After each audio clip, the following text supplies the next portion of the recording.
नमस्कार। यूपीएससी की तैयारी करने वालों, कमर कस लीजिए। सुन लो यूपीएससी में आपका स्वागत है। जी हाँ, स्वागत है। आज हम गोता लगा रहे हैं भारतीय अर्थव्यवस्था के एक बेहद महत्वपूर्ण अध्याय में। बिल्कुल। संजीव वर्मा की किताब से अध्याय 41, भारतीय अर्थव्यवस्था, दृष्टिकोण और चुनौतियां। ये आपके जीएस पेपर 3 के लिए कह सकते हैं संजीवनी बूटी साबित हो सकता है। हाँ, क्योंकि ये सिर्फ एक चैप्टर नहीं, ये भारत के आर्थिक भविष्य का आईना है एक तरह से। तो आज हम क्या क्या समझने वाले हैं? हम देखेंगे कि दुनिया भारत को कैसे देख रही है, खासकर चीन के मुकाबले। और हमारी घरेलू चुनौतियां क्या हैं? आरबीआई का भविष्य में क्या रोल होगा? और हाँ, वो 2020 के बाद वाली 7 सबसे बड़ी चुनौतियां जो आज भी काफी हद तक प्रासंगिक हैं। हमारा लक्ष्य है कि इस विस्तृत चर्चा के बाद आपको न सिर्फ परीक्षा के लिए ठोस पॉइंट्स मिले, बल्कि आप भारत की अर्थव्यवस्था की नब्ज पकड़ पाएं। बिल्कुल, हम हर लाइन, हर पहलू को खोलकर रख देंगे, शून्य से शिखर तक। तो शुरू करें। जरूर। पहला खंड है 41.1 वैश्विक परिप्रेक्ष्य, खासकर भारत और चीन। स्रोत कहता है कि भारत दुनिया की सबसे तेजी से बढ़ती उभरती अर्थव्यवस्थाओं में से एक है, चीन के बाद। जी, और मध्यम अवधि में चीन को पछाड़ने की क्षमता भी रखता है, ऐसा कहा गया है। लेकिन हालिया मंदी का जिक्र भी है और कहा गया है कि कारण घरेलू हैं, वैश्विक नहीं। इस पर ज्यादा विस्तार नहीं है शायद। नहीं, स्रोत सिर्फ इसका उल्लेख करता है, कारणों पर अटकलें नहीं लगाता। पर जो महत्वपूर्ण है वो है चीन पर भारत के फायदे। हाँ, उन फायदों की बात करते हैं। पहला फायदा गिनाया गया है लोकतंत्र। बिल्कुल, भारत दुनिया का सबसे बड़ा लोकतंत्र है।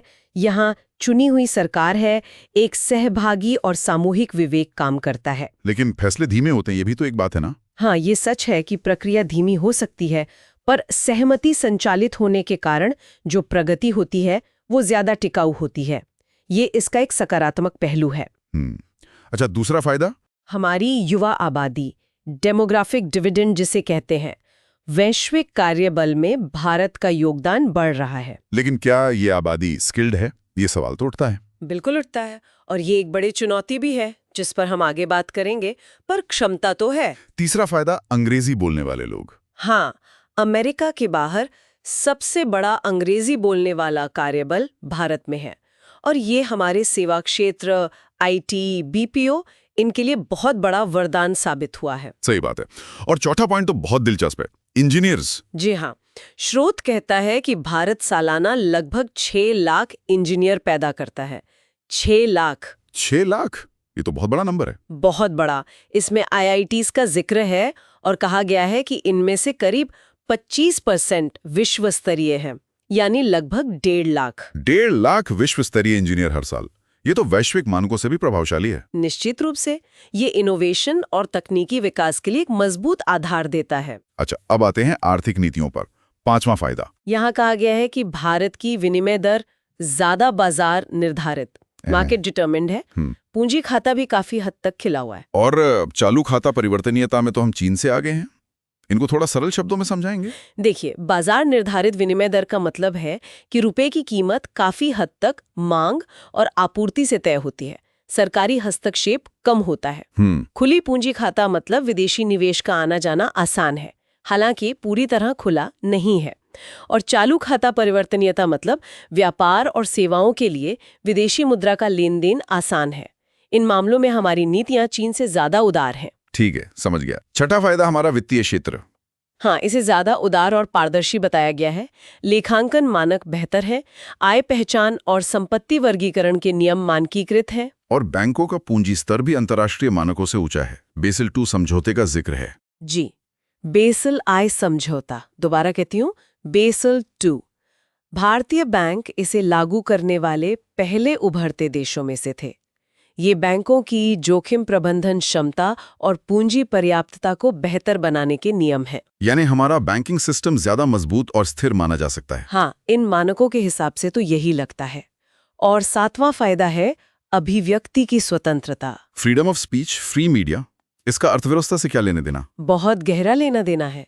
देखिए, जब बोलने की आजादी होती है, मीडिया स्वतंत्र होता है, तो एक तरह का आंतरिक जांच और संतुलन बनता है। अच्छा, कैसे? नीतियों पर खुलकर बहस होती है, उनका परीक्षण होता है, संवेदनशील आर्थिक मुद्दों पर आम सहमति बनाने में मदद मिलती है। सरकार पर एक दबाव रहता है सही काम करने का। ये दिलचस्प है। मतलब ये चीजें आर्थिक विकास में भी सहायक हैं। बिल्कुल। और आखिर में स्रोत चीन की कुछ तत्कालीन समस्याओं का भी जिक्र करता है, जैसे ओवरहीटेड अर्थव्यवस्था, ढांचागत बाधाएं, बेरोजगारी, मुद्रास्फीति का दबाव वगैरह। और उस समय भारत की स्थिति थोड़ी बेहतर बताई गई थी। तो इस खंड का निचोड़ क्या है? निचोड़ ये है कि भारत के पास चीन के मुकाबले कई संरचनात्मक फायदे हैं, लेकिन जरूरत है इन फायदों का लाभ उठाने की, इन्हें सही मायने में भुनाने की। Leverage the advantages. सही कहा। सिर्फ फायदे होना काफी नहीं, उनका इस्तेमाल करना जरूरी है। चलिए अब दूसरे खंड पर आते हैं, 41.2 घरेलू दृष्टिकोण। जी, यहाँ सबसे पहली बात कही गई है आर्थिक सुधारों के अधूरे एजेंडे को फिर से देखने की। मतलब वो जो 1991 में सुधार शुरू हुए थे, उनको उसी जोश के साथ आगे बढ़ाने की जरूरत है। बिल्कुल, ऐसा लगता है कि बीच में वो रफ्तार कहीं खो गई थी, तो उसे फिर से पकड़ने की बात है। और सरकार की भूमिका पर भी कुछ कहा गया है। हाँ, ये बहुत महत्वपूर्ण पॉइंट है। स्रोत कहता है कि सरकार को अब विकास के चालक, ड्राइवर ऑफ ग्रोथ की भूमिका से हटकर विकास के प्रबंधन, मैनेजमेंट ऑफ ग्रोथ की भूमिका में आना होगा। इसका क्या मतलब हुआ, ड्राइवर से मैनेजर बनना? मतलब ये कि सरकार खुद सब कुछ करने की कोशिश ना करे, बल्कि एक ज्यादा पेशेवर दृष्टिकोण अपनाए, विकास को अपनी गति से बढ़ने दे और सरकार एक सूत्रधार, फैसिलिटेटर की भूमिका निभाए। एक एनेबलर बने, है ना? एकदम सही। एक सक्षम वातावरण, इनेबलिंग एनवायरनमेंट बनाए, जिससे विकास खुद ब खुद हो और अर्थव्यवस्था में समान रूप से फैले भी। और इसके लिए क्या करने को कहा गया है? ई गवर्नेंस अपनाने की जरूरत बताई गई है। टेक्नोलॉजी और नवाचार में गहन निवेश की बात है। नई तकनीकें, सस्ती कीमतें, जिससे जनता को लाभ मिले। जी। और फिर 3 E's का जिक्र है। 3 E's ये क्या है? इन्विजनिंग, एम्पावरमेंट और एग्जीक्यूशन। मतलब भविष्य की परिकल्पना करना, लोगों और संस्थाओं को सशक्त बनाना और फिर योजनाओं को प्रभावी ढंग से लागू करना, नए तरीकों से। इन्विजनिंग, एम्पावरमेंट, एग्जीक्यूशन, ठीक है। लेकिन साथ ही एक चेतावनी भी है। गरीबी और कुपोषण की जो बड़ी समस्या है हमारे देश में, हाँ, उसे नजरअंदाज नहीं किया जा सकता। बिल्कुल नहीं। एक बहुत बड़ी आबादी इस समस्या से जूझ रही है। हमें ये सुनिश्चित करना होगा कि भविष्य में विकास दरें ज्यादा समावेशी हों। इंक्लूसिव ग्रोथ, ये शब्द बार बार आता है। हाँ, क्योंकि ये बहुत जरूरी है। विकास का लाभ सिर्फ कुछ लोगों तक सीमित न रहे, बल्कि आम जनता तक पहुंचे। और इसके लिए कौशल निर्माण यानी स्किल फॉर्मेशन पर भी जोर है। जी, बहुत जोर है। इसे प्राथमिकता देनी होगी। संस्थागत ढांचे को मजबूत करना होगा, ताकि हमारी बढ़ती अर्थव्यवस्था के लिए जरूरी स्किल्स उपलब्ध हों। अगर लोग स्किल्ड नहीं होंगे तो अच्छी नौकरियां कैसे मिलेंगी और समावेशी विकास कैसे होगा? सही बात है। तो कुल मिलाकर घरेलू दृष्टिकोण में सरकार की बदलती भूमिका, सुधारों की जरूरत, समावेशी विकास और कौशल निर्माण पर फोकस है। ठीक है। अब आते हैं तीसरे खंड पर, 41.3 भारतीय रिजर्व बैंक RBI का दृष्टिकोण। RBI की भूमिका यहाँ मुख्य रूप से बैंकों को अंतर्राष्ट्रीय स्तर पर निर्धारित नए नियमों यानी बेसल 3 के लिए तैयार करने की बताई गई है। पहले बेसल 2 था, अब बेसल 3। ये क्या है संक्षेप में? बेसल 3 भी बेसल 2 की तरह ही बैंकों के लिए नियम है, लेकिन 2008 के वैश्विक वित्तीय संकट के बाद इन्हें और सख्त बनाया गया। इसका मकसद बैंकों की पूंजी पर्याप्तता, जोखिम प्रबंधन और तरलता को और मजबूत करना है, ताकि वे भविष्य के संकटों का सामना बेहतर ढंग से कर सकें। तो RBI को ये सुनिश्चित करना है कि भारतीय बैंक इन सख्त नियमों को आसानी से अपना लें। जी, और साथ ही अपनी क्षमता निर्माण पर भी ध्यान देना है। बेहतर जोखिम मूल्यांकन क्षमताएं, जोखिम उठाने की क्षमता, रिस्क एपेटाइट का सही आंकलन और पूंजी की पर्याप्तता बनाए रखना। यहाँ FSDC का भी जिक्र है, फाइनेंशियल स्टेबिलिटी डेवलपमेंट काउंसिल।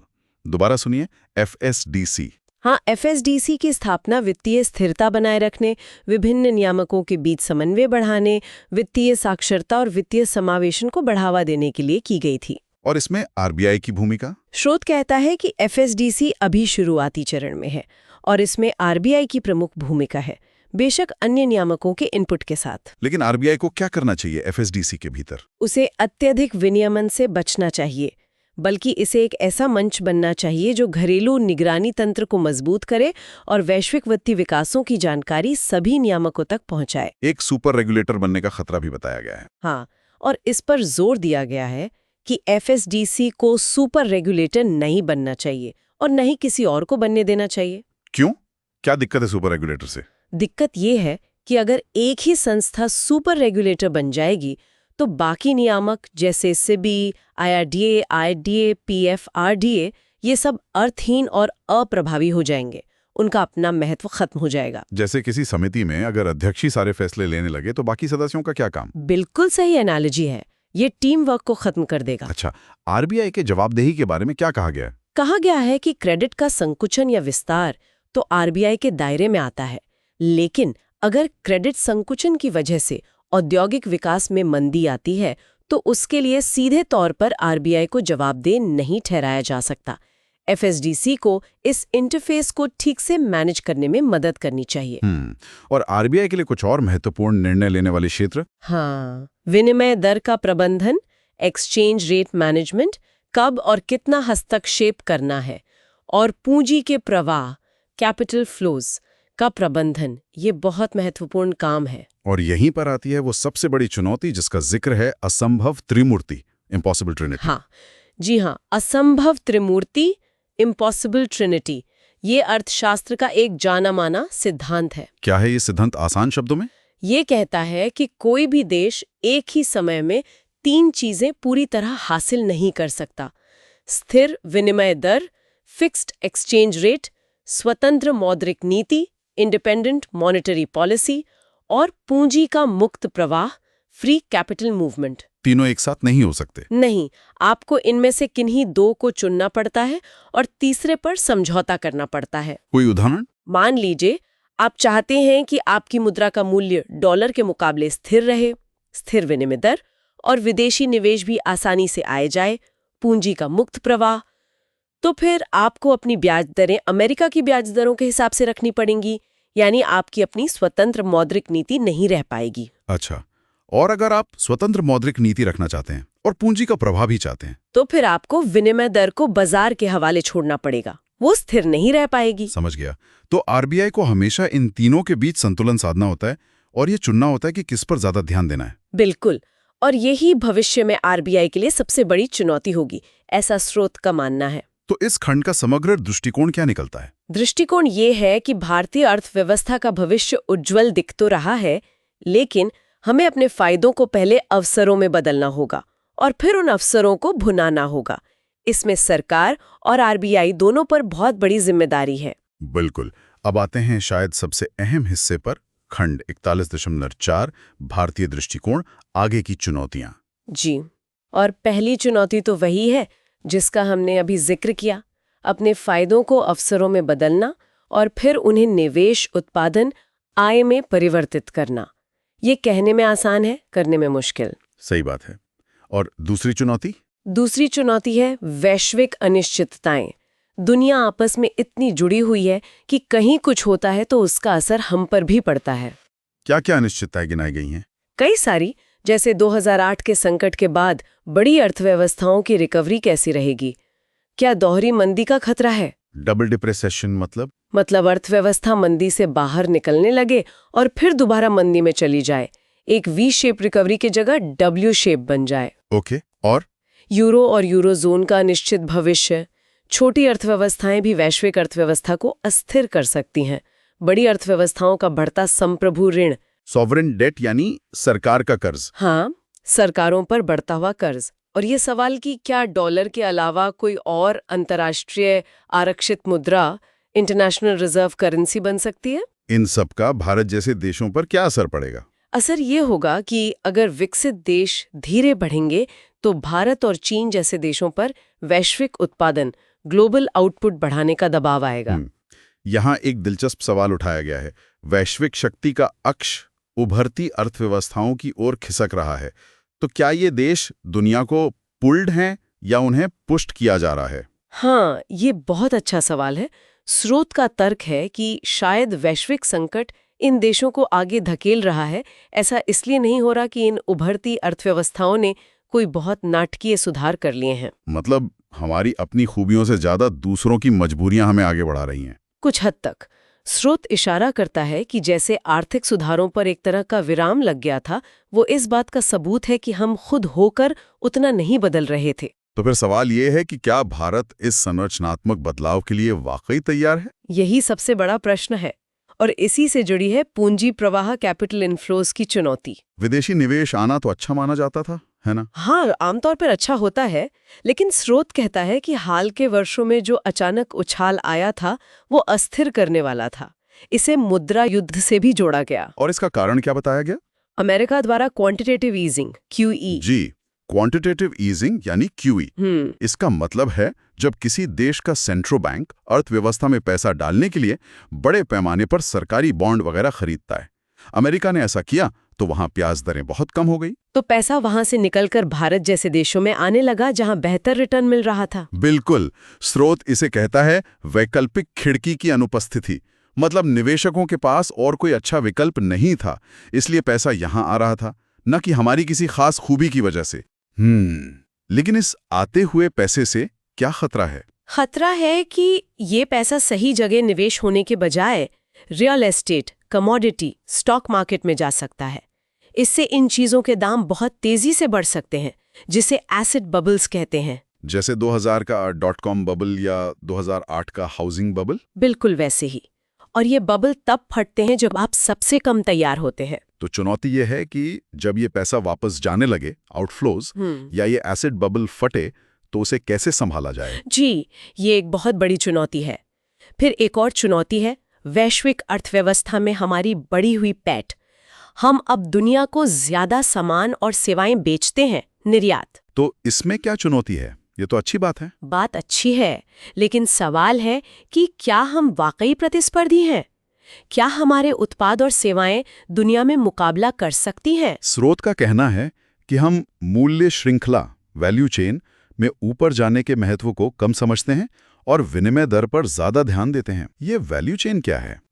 मतलब सिर्फ सस्ता सामान बनाने के बजाय ज्यादा जटिल, ज्यादा कीमत वाली चीजें बनानी चाहिए, जिनमें ज्यादा टेक्नोलॉजी या स्किल लगे। जैसे सिर्फ धागा बनाने के बजाय डिजाइनर कपड़े बनाना। समझ गया। अगर हम प्रतिस्पर्धी होंगे तभी वैश्विक अवसर खुलेंगे, वरना अवसर तो होंगे पर हम उनका फायदा नहीं उठा पाएंगे। एक और सवाल उठाया गया है, क्या भारत और चीन वाकई भविष्य के बड़े बाजार हैं? क्या यहाँ लोगों के पास खरीदने की शक्ति, परचेसिंग पावर है? हाँ, ये एक धारणा पे सवाल है। बेशक आबादी बहुत है, पर क्या उतनी ही क्रय शक्ति भी है? ये सोचने वाली बात है। अब आते हैं घरेलू चुनौतियों पर, जिनका जिक्र ज्यादा विस्तार से है। जी, और सबसे पहली और शायद सबसे गंभीर चुनौती है गरीब भारत। वो विशाल आबादी जो रोजाना $1 से भी कम पर जीती है, अत्यंत गरीब है, कुपोषित है, विकास की मुख्य धारा से बाहर है। बिल्कुल, स्रोत इस पर बहुत भावनात्मक जोर देता है।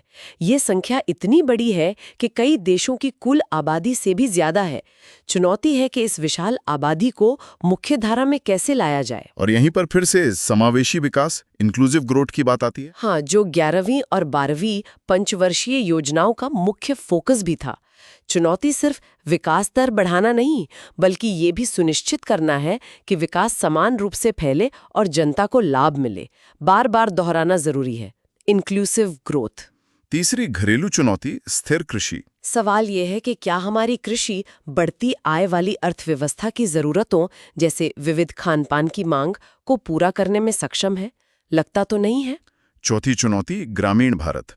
भारत की आत्मा 6 लाख गांवों में बसती है। यहाँ चुनौती गांवों को शहरों में बदलना नहीं है, बल्कि उन्हें बुनियादी सुविधाओं और आय के स्रोतों के मामले में आत्मनिर्भर बनाना है। लेकिन ग्रामीण बुनियादी ढांचा तो चरमरा रहा है। वही तो, उसे सिर्फ ठीक नहीं करना, बल्कि बड़े पैमाने पर नया निवेश भी चाहिए। सड़कें, बिजली, पानी, स्टोरेज, कनेक्टिविटी। और इसके लिए संसाधन कहाँ से आएंगे? ये बिजली क्षेत्र के घाटे से भी जुड़ा है। बिल्कुल जुड़ा है। ये एक दुष्चक्र जैसा है। पांचवी चुनौती सार्वजनिक क्षेत्र, पब्लिक सेक्टर, चाहे वो उद्योग हो या बैंक। सवाल उठाया गया है कि क्या वे निजीकरण के अभाव में प्रतिस्पर्धी और लाभदायक बने रह पाएंगे? एक बड़ा प्रश्न चिन्ह ही है। छठी चुनौती आयातित कच्चा तेल, इंपोर्टेड क्रूड ऑयल। हमारी निर्भरता बढ़ती जा रही है, कीमतों में इतनी अस्थिरता होती है, उससे कैसे बचें? ऊर्जा सुरक्षा कैसे सुनिश्चित करें? स्रोत पूछता है कि क्या हम इन संरचनात्मक समस्याओं के प्रति वाकई चिंतित हैं? ये एक तरह का रेटोरिकल प्रश्न है जो हमें सोचने पर मजबूर करता है। स्रोत तर्क देता है कि पॉलिसी पैरालिसिस यानी सरकार का फैसला न ले पाना उतनी बड़ी समस्या नहीं है जितनी कि नीतियों की अनिश्चितता, उनका बार बार बदलना या वापस ले लिए जाने का डर। ऐसा क्यों? क्योंकि पंगुता तो दूर हो सकती है, सरकार कभी न कभी तो फैसले लेगी, लेकिन अगर निवेशकों और कारोबारियों का भरोसा ही उठ जाए कि सरकार अपनी नीतियों पर टिकी रहेगी या नहीं, तो वो निवेश क्यों करेंगे? विश्वास बहाली ज्यादा मुश्किल काम है। तो सबसे बड़ी चुनौती है सरकार में विश्वास बहाल करना। जी, इस पर बहुत जोर दिया गया है। तो इस खंड का निष्कर्ष क्या है? निष्कर्ष ये है कि ये चुनौतियां दुर्गम नहीं है, इन्हें पार किया जा सकता है, लेकिन इसके लिए निरंतर प्रयास, दृढ़ इच्छा शक्ति, राजनीतिक इच्छा शक्ति और सबसे जरूरी सरकार द्वारा इन चुनौतियों की गंभीरता को स्वीकार करना आवश्यक है। भारत का भाग्य हमारे अपने हाथों में है, सरकार को जागना होगा। लक्ष्य होना चाहिए अपनी पूरी क्षमता का एहसास करना और अतीत की महिमा को फिर से हासिल करना। बहुत खूब। अब हम अध्याय के अंतिम खंड पर आते हैं, 41.5 भारत 2020 शीर्ष 7 चुनौतियां। जी, इसका संदर्भ है कि 2018 में भारत क्रय शक्ति समता पीपीपी के आधार पर तीसरी सबसे बड़ी अर्थव्यवस्था तो था, लेकिन वैश्विक प्रतिस्पर्धात्मकता सूचकांक ग्लोबल कम्पिटिटिवनेस इंडेक्स 2018 में 140 देशों में 58वें स्थान पर था। 58th रैंक, याद रखिए। 58th रैंक मतलब क्षमता और प्रदर्शन में काफी अंतर था। उस समय उच्च मुद्रास्फीति, धीमी वृद्धि, कम निवेशक विश्वास जैसी समस्याएं भी थीं। हाँ, और इसी संदर्भ में ये 7 चुनौतियां गिनाई गई जो 2020 और उसके बाद के लिए महत्वपूर्ण मानी गईं। तो क्या है ये 7 चुनौतियां? पहली है शिक्षा और कौशल, एजुकेशन एंड स्किल्स। एक तरफ हमारे पास 40 करोड़ से ज्यादा श्रमिक हैं, दूसरी तरफ 2/3 नियोक्ता कहते हैं कि उन्हें सही कौशल वाले श्रमिक नहीं मिल रहे हैं। ये तो बड़ा विरोधाभास है। बिल्कुल, ये अवसर भी दिखाता है और चुनौती भी। और विश्व बैंक के मानव पूंजी सूचकांक ह्यूमन कैपिटल इंडेक्स HCI 2018 में भारत की रैंक 115वीं थी। 115वीं रैंक। 115? ये तो काफी नीचे है। हाँ, हमारे एशियाई साथियों जैसे चीन 46, इंडोनेशिया 87, मलेशिया 55 से काफी पीछे, और सिंगापुर 1, जापान, हांगकांग जैसे शीर्ष देशों से तो बहुत ही पीछे। ये HCI मापता क्या है? ये मापता है कि आज पैदा हुआ बच्चा 18 साल का होने तक अपनी पूरी क्षमता का कितना मानव पूंजी, स्वास्थ्य और शिक्षा के जरिए हासिल कर पाएगा। हमारी निचली रैंक बताती है कि हम अपने बच्चों के स्वास्थ्य और शिक्षा में पर्याप्त निवेश नहीं कर रहे हैं। ये तो बहुत चिंताजनक है। दूसरी चुनौती? शहरीकरण, अर्बनाइजेशन। तब 1/3 भारतीय शहरों में रहते थे और अनुमान था कि 2050 तक ये संख्या 90 करोड़ हो जाएगी। 90 करोड़ शहरी आबादी 2050 तक। 90 करोड़, बाप रे। चुनौती ये है कि इन बढ़ते शहरों की जरूरतों को कैसे पूरा किया जाए और साथ ही पर्यावरण की रक्षा भी कैसे की जाए। इसके लिए अभिनव शहरी विकास मॉडल चाहिए। तीसरी चुनौती स्वास्थ्य। यहाँ दोहरे बोझ की बात है, यानी हमें संक्रामक बीमारियों जैसे टीबी, मलेरिया से भी लड़ना है और गैर संचारी रोगों जैसे डायबिटीज, हृदय रोग, कैंसर से भी, जो अब तेजी से बढ़ रहे हैं। और ये सिर्फ स्वास्थ्य का मुद्दा नहीं, आर्थिक खतरा भी है। बिल्कुल, काम करने की क्षमता घटती है, इलाज का खर्च बढ़ता है। चौथी चुनौती है स्वच्छता। ये स्वास्थ्य से ही जुड़ी है। सीधे तौर पर स्रोत कहता है कि स्वच्छ पर्यावरण एक निवेश है, लागत नहीं। चुनौती है कि हर भारतीय को स्वच्छ वातावरण कैसे प्रदान किया जाए। पांचवी चुनौती लिंग। लैंगिक असमानता, महिलाओं के खिलाफ हिंसा और भेदभाव, ये न सिर्फ सामाजिक रूप से गलत है बल्कि आर्थिक विकास में भी बाधा डालते हैं। हमें अपनी आधी आबादी की पूरी क्षमता का उपयोग करना होगा। सही बात है। छठी चुनौती जल संकट, वाटर क्राइसिस। बढ़ती जनसंख्या का हमारे सीमित प्राकृतिक संसाधनों, खासकर पानी पर गंभीर दबाव है। ज्यादातर जल स्रोत प्रदूषित हो रहे हैं, सीवेज, औद्योगिक कचरा, कृषि रसायन। चुनौती है कि सबको पर्याप्त और साफ पानी कैसे मिले। जी। और सातवीं और अंतिम चुनौती है पारदर्शिता, ट्रांसपेरेंसी, भ्रष्टाचार और पारदर्शिता की कमी। हाँ, ये पूरी अर्थव्यवस्था को धीमा करती है, प्रतिस्पर्धा, विकास और समग्र उन्नति में बाधा डालती है। इसका तत्काल समाधान जरूरी है। तो ये थी 2020 के संदर्भ में 7 मुख्य चुनौतियां। इनका समाधान कैसे होगा? स्रोत स्पष्ट कहता है कि इन जटिल चुनौतियों का समाधान अकेले सरकारी हस्तक्षेप से संभव नहीं है। इसके लिए एक सहयोगात्मक दृष्टिकोण चाहिए जिसमें विभिन्न हितधारक, सरकार, निजी क्षेत्र, नागरिक समाज, शिक्षाविद सब मिलकर काम करें। बिल्कुल सही। अकेले सरकार सब कुछ नहीं कर सकती। चलिए, तो ये थी अध्याय 41 की विस्तृत चर्चा। अब समय है आज की मुख्य बातों को संक्षेप में दोहराने का। की टेकअवेज। हाँ, जरूर। पहला टेकअवे। पहला, वैश्विक स्थिति। भारत चीन के बाद सबसे तेजी से बढ़ती अर्थव्यवस्थाओं में है। हमारे पास लोकतंत्र, युवा आबादी, अंग्रेजी बोलने वाले, बड़ी संख्या में इंजीनियर और अपेक्षाकृत बेहतर वित्तीय क्षेत्र जैसे कई फायदे हैं। लेकिन इन फायदों को अवसरों में बदलने और भुनाने की सख्त जरूरत है। वैश्विक अनिश्चितताएं और चीन से प्रतिस्पर्धा भी मौजूद है। दूसरा, घरेलू दृष्टिकोण। हमें 1991 जैसे सुधारों के जोश को फिर जगाना होगा। सरकार को चालक से प्रबंधक या सूत्रधार बनना होगा। और फोकस समावेशी विकास, इंक्लूसिव ग्रोथ और कौशल निर्माण, स्किल फॉर्मेशन पर होना चाहिए। गरीबी और कुपोषण बड़ी चुनौतियां हैं। तीसरा, आरबीआई की भूमिका। बैंकों को बेसिल 3 के लिए तैयार करना, जोखिम प्रबंधन क्षमता बढ़ाना और एफएसडीसी में सही भूमिका निभाना, सुपर रेगुलेटर बनने से बचना। और आरबीआई के सामने सबसे बड़ी चुनौती है असंभव त्रिमूर्ति यानी इम्पॉसिबल ट्रिनिटी का प्रबंधन, यानी विनिमय दर, पूंजी प्रवाह और मौद्रिक नीति के बीच संतुलन साधना। चौथा, भारत की व्यापक चुनौतियां। वैश्विक अनिश्चितताओं और पूंजी प्रवाह का प्रबंधन, एसेट बबल का खतरा अहम है। साथ ही निर्यात प्रतिस्पर्धा बढ़ाना, वैल्यू चेन में ऊपर जाना, घरेलू गरीबी और कुपोषण मिटाना, समावेशी विकास सुनिश्चित करना, कृषि को गतिशील बनाना, ग्रामीण बुनियादी ढांचा सुधारना, सार्वजनिक क्षेत्र को प्रतिस्पर्धी बनाना, ऊर्जा सुरक्षा पाना और सबसे जरूरी नीतिगत विश्वास बहाल करना। और पांचवा टेकअवे, शीर्ष 7 चुनौतियां जो 2020 के संदर्भ में थीं पर आज भी प्रासंगिक हैं। शिक्षा कौशल की भारी कमी, HCI रैंक 115, बढ़ते शहरीकरण का दबाव, स्वास्थ्य का दोहरा बोझ, स्वच्छता का अभाव, लैंगिक असमानता, गहराता जल संकट और पारदर्शिता की कमी। और इन सब का समाधान एक सहयोगात्मक दृष्टिकोण में है जिसमें सभी हितधारक मिलकर काम करें। बहुत बढ़िया। तो दोस्तों, ये था भारतीय अर्थव्यवस्था के दृष्टिकोण और चुनौतियों का एक बहुत ही गहरा और विस्तृत विश्लेषण, खास आपके यूपीएससी जीएस पेपर 3 के लिए संजीव वर्मा के अध्याय 41 से। ये चर्चा लंबी जरूर थी, लेकिन उम्मीद है हर एक बिंदु स्पष्ट हुआ होगा। ये विषय ही ऐसा है कि इसे समय देना जरूरी है। बिल्कुल। हम तो सलाह देंगे कि इसे कम से कम एक बार और सुनें ताकि सारे कॉन्सेप्ट्स और फैक्ट्स आपके दिमाग में अच्छी तरह बैठ जाएं। हाँ, क्योंकि इन चुनौतियों और अवसरों को समझना न सिर्फ आपको मेंस में अच्छे अंक दिलाएगा, बल्कि एक जागरूक नागरिक और भविष्य के प्रशासक के तौर पर आपकी समझ को भी विकसित करेगा। और अगर आपको हमारी ये कोशिश, हमारा ये विश्लेषण पसंद आया तो प्लीज इस वीडियो को लाइक करें, अपने दोस्तों, साथियों, उम्मीद दीवानों के साथ शेयर करें और नीचे कमेंट करके अपने विचार जरूर बताएं।